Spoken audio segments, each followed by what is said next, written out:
뻣뻣한 무릎, 어깨와 등 통증, 긴 하루를 보낸 후에 피로감 등 흔한 통증과 불편함이 간단한 부엌 비법으로 완화될 수 있다고 믿으시나요? 저희 할머니는 이런 비법들을 저에게 물려주셨어요. 저렴하고 적용하기 쉽지만 놀라울 정도로 효과적이랍니다. 오늘 여러분도 분명 즉시 시도해보고 싶을 첫 번째 비법들을 알려드릴게요. 1. 진에 절인 건포도 9개 관절 통증은 노년의 고통이지만 저희 할머니는 자신만의 방법을 가지고 계셨어요. 진의 건포도를 절여 며칠 동안 담가두셨죠. 매일 밤 정확히 건포도 9알을 드셨어요. 건포도의 달콤한 맛과 진의 주니퍼베리 향이 어우러져 민간요법이 되었죠. 조금씩 아침 관절의 뻣뻣함이 사라졌고 할머니의 다리는 다시 가볍게 움직일 수 있게 되었어요. 이상해 보이는 습관이었지만 오랫동안 할머니의 관절 유연성을 유지하는 데 도움이 되었답니다. 우치, 쌀 양말 롤 할머니는 불편한 얼음 주머니 대신 기발한 방법을 선택하셨어요. 낡은 양말에 쌀을 채우고 잘 묶은 다음 냉동실에 넣어두셨죠. 등이나 어깨가 아플 때면 양말 롤을 꺼내어 긴장된 부위에 부드럽게 굴리셨어요. 침투하는 시원함이 근육을 이완시켜 주었고 작은 쌀알들이 자연스러운 마사지 포인트를 만들었죠. 몇 분 후 무거웠던 느낌이 사라지고 몸이 훨씬 편안해졌어요. 누구나 할 수 있는 간단한 비법이지만 놀라운 효과가 있었답니다. 3. 테니스 공 롤 힘든 밤샘 작업 후 할머니는 의자에 앉아 발 아래에 테니스 공을 놓고 천천히 굴리시곤 했어요. 작은 원을 그릴 때마다 발뿐만 아니라 허리 부위까지 긴장이 풀렸죠. 할머니는 우리가 내딛는 모든 발걸음이 온몸으로 지탱되므로 발을 돌보는 것이 곧 온몸을 돌보는 것이라고 말씀하셨어요. 이 작은 공은 간단한 치료 도구가 되어 할머니가 매일 더 가볍게 걸을 수 있도록 도와주었답니다. 4. 미지근한 물과 카이엔 고춧가루, 조격 날씨가 추워 발이 저릴 때면 할머니는 특별한 비법을 사용하셨어요. 대야에 미지근한 물을 붓고 카이엔 고춧가루 한 티스푼을 넣으셨죠. 몇 분 동안 발을 담그고 나면 따뜻한 느낌이 퍼지고 혈관이 확장되며 온몸이 이완되었어요. 처음에는 많은 사람이 이상하게 생각했지만 고춧가루의 자극이 혈액순환을 개선하고 몸에 달라붙은 한기를 없애는 데 도움이 되었답니다. 할머니는 약 없이도 긴 겨울을 이렇게 이겨내셨어요. 5. 두피 마사지 스트레스를 받거나 두통이 올 때마다 할머니는 거품기를 들곤 하셨어요. 거품기를 뒤집어 손잡이로 두피를 부드럽게 누르고 돌리셨죠. 마치 모든 혈관이 뚫리는 듯한 느낌을 주어 목과 어깨까지 편안해졌어요. 단 몇 분 만에 통증과 피로가 사라지고 정신은 맑고 개운해졌답니다. 친숙한 주방 도구가 할머니의 손에서는 간단하지만 놀랍도록 효과적인 마사지 기구로 변신했죠. 6. 피부 진정을 위한 베이킹소다 페이스트 손이 붓거나 가려운 발진이 생기는 날에는 할머니는 연고를 찾으러 달려가지 않으셨어요. 대신 베이킹소다를 물과 섞어 페이스트를 만든 다음 자극받은 피부에 부드럽게 바르셨죠. 시원한 느낌이 즉시 완화되고 붓기와 가려움증이 빠르게 가라앉았어요. 할머니는 이 하얀 가루가 식료품 저장실에만 있는 것이 아니라 필요할 때는 피부를 위한 구명대 역할도 한다고 말씀하셨답니다. 7.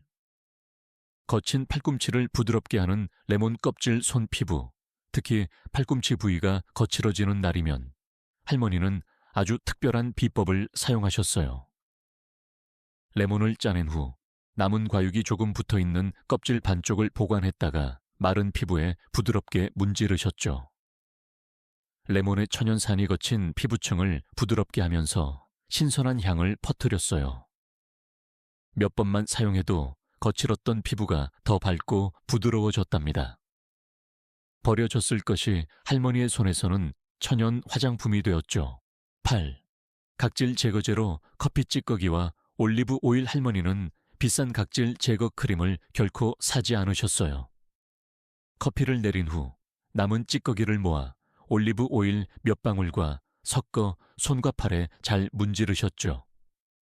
미세한 커피 입자가 죽은 세포를 제거하는 데 도움이 되었고, 올리브 오일은 깊숙이 스며들어 피부를 부드럽게 만들었어요. 헹구고 나면 피부는 젊어진 듯 부드러웠고 은은한 커피 향이 났죠.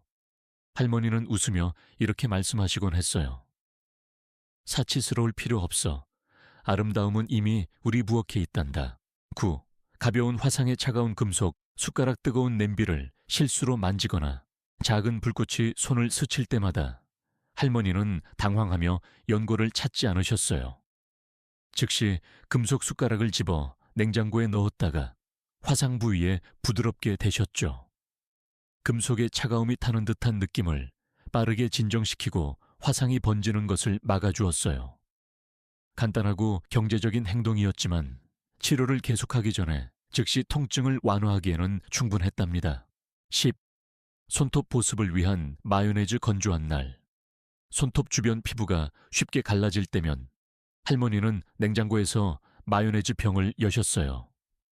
소량을 덜어 큐티클 주위에 골고루 바르고 몇 분간 두었다가 헹구셨죠. 마요네즈의 지방과 오일이 깊숙이 침투하여 건조한 피부를 다시 부드럽게 만드는 데 도움이 되었어요. 복잡한 화장품을 사용하지 않으셨지만 할머니의 손은 덕분에 항상 건강해 보였답니다. 이치벌.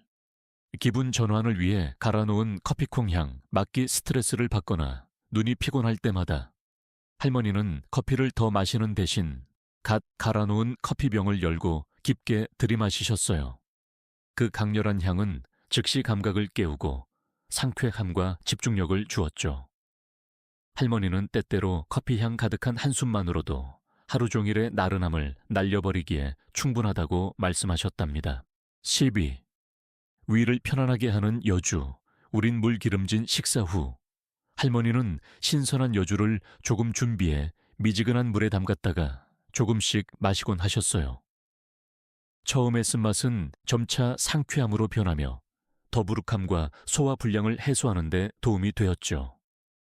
할머니는 이 쓴맛이 정화의 비결이며 위가 더 조화롭게 기능하도록 돕는다고 믿으셨어요. 흔한 음료였지만 장을 위한 자연 치료제였답니다. 20안말 변비의 건자두. 우린 물 불쾌하게 속이 더부룩한 아침에 할머니는 밤새 건자두 몇 개를 물에 담가두시곤 했어요. 다음 날 아침 담가둔 물을 전부 마시고 나서 건자두 몇 개를 드셨죠. 건자두의 자연스러운 단맛과 풍부한 섬유질은 소화 시스템이 원활하게 작동하도록 돕고 속이 무거운 느낌을 없애주었어요. 이것이 할머니가 평생 동안 몸을 가볍고 편안하게 유지하기 위해 믿었던 간단한 비결이었답니다. 14. 치통의 정향 씹기. 갑자기 치통이 생길 때면 할머니는 서둘러 약을 찾지 않으셨어요. 마른 정향 몇 개를 집어 천천히 씹으셨죠.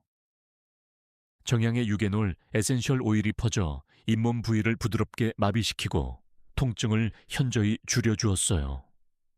처음에는 맵고 강렬한 맛이었지만 빠르게 완화되는 느낌이 뒤따랐죠.